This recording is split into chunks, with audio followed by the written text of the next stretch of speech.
திருத்தூதர் பணிகள் அதிகாரம் 20. பவுல் மாசிதோனியா கிரேக்க நாடு செல்லுதல். கலகம் ஓய்ந்த பின் பவுல் சீடர்களை வரவழைத்து அவர்களுக்கு ஊக்கமளித்து அவர்களை வாழ்த்திவிட்டு மாசிதோனியா புறப்பட்டு சென்றார். அந்த பகுதி வழியாக சென்று அங்குள்ளோருக்கு அறிவுரைகள் பல கூறிய பின் கிரேக்க நாடு போய் சேர்ந்தார். அங்கே அவர் 3 மாதங்கள் செலவிட்டார். பின் சிரியாவுக்கு கப்பலேற போகும்போது யூதர்கள் அவருக்கு எதிராக சதி திட்டமிட்டதால் அவர் மாசிதோனியா வழியாக திரும்ப தீர்மானித்தார். பெரோயா நகர் பீருவின் மகன் சோப்பத்தார் தெசலோனிக்காவை சேர்ந்த அரிஸ்தர்க்கு, செங்குந்து தெருபையை சேர்ந்த காயு, திமோத்தேயு, ஆசியாவை சேர்ந்த திக்குக்கு, துரோப்பிம் ஆகியோரும் அவரோடு சென்றனர். அவர்கள் முன்னே சென்று த்ரோவாவில் எங்களுக்காக காத்து கொண்டிருந்தனர். நாங்கள் புளிப்பற்ற அப்ப விழா நாள்களுக்கு பின்பு பிலிப்பிலிருந்து கப்பல் ஏறினோம். 5 நாளில் த்ரோவாவில் இருந்த அவர்களிடம் போய் சேர்ந்தோம். அங்கு 7 நாள் தங்கியிருந்தோம். பவுல் த்ரோவாவுக்கு இறுதியாக செல்லுதல்.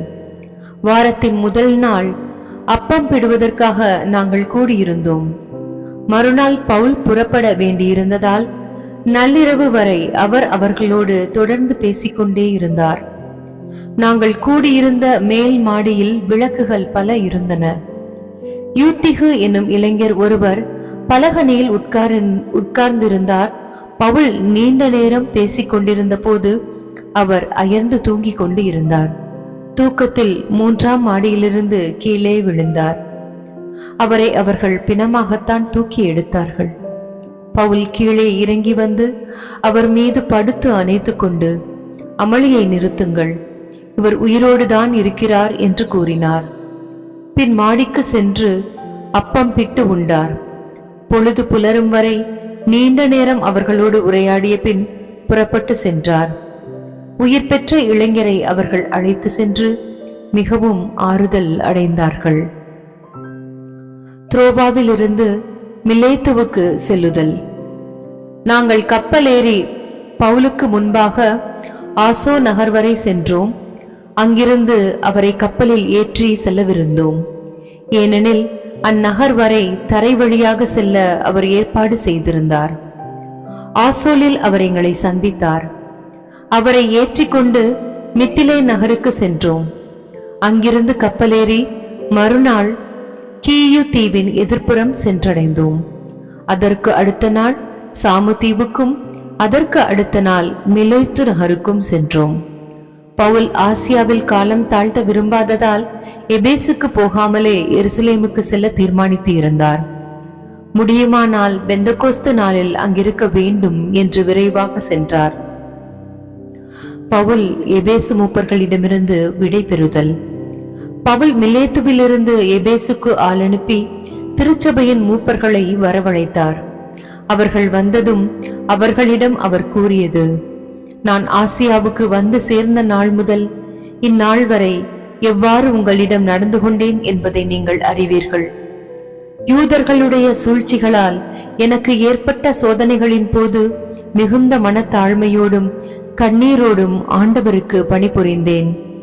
நன்மை பயக்கும் ஒன்றையும் உங்களுக்கு நான் அறிவிக்காமல் விட்டுவிடவில்லை.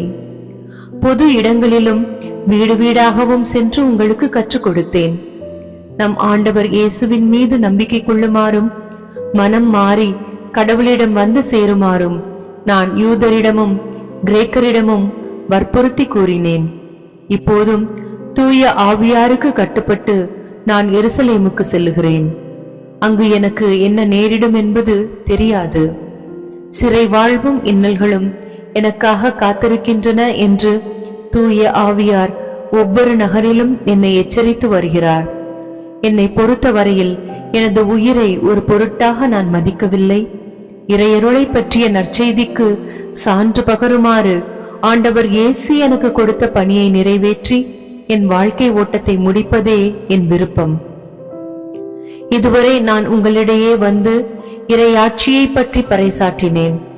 ஆனால் இனிமேல் உங்களுள் எவரும் என் முகத்தை பார்க்க போவதில்லை என்று நான் அறிவேன். உங்களுள் எவரது அறிவுக்கும் நான் பொறுப்பாளி அல்ல என்று இன்று நான் உங்களிடம் தெரிவித்துக் கொள்கிறேன். கடவுளின் திட்டம் எதையும் நான் உங்களுக்கு அறிவிக்காமல் விட்டுவிடவில்லை. தமது சொந்த இரத்தத்தால் தமதாக்கிக் கொண்ட கடவுளின் திருச்சபையை மேய்ப்பதற்கு தூய ஆவியார் உங்களை கண்காணிப்பாளராக ஏற்படுத்தியுள்ளதால் உங்களையும் மந்தை முழுவதையும் கவனமுடன் காத்துக்கொள்ளுங்கள். உங்களை விட்டு நான் சென்ற பின்பு கொடிய ஓநாய்கள் உங்களுக்குள் நுழையும் என்பது எனக்கு தெரியும். அவை மந்தையை தப்பவிடாதவாறு தாக்கும்.